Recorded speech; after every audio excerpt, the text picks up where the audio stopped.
सासवड नगर परिषदेचे माजी उपनगराध्यक्ष प्रदीप लांडगे, माजी नगरसेवक बाळासाहेब भिंताडे आणि प्रगतशील शेतकरी सुरेश गिरमे यांनी आपल्या कार्यकर्त्यांसह भाजपमध्ये प्रवेश केला।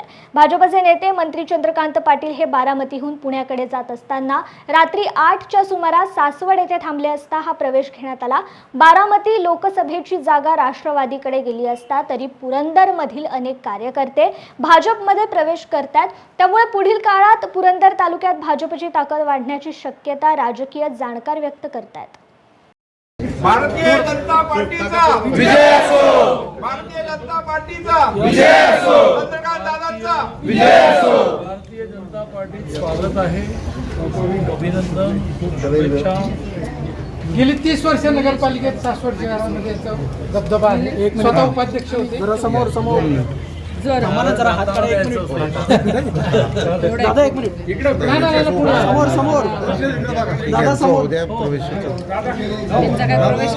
समोर जनता पार्टीचा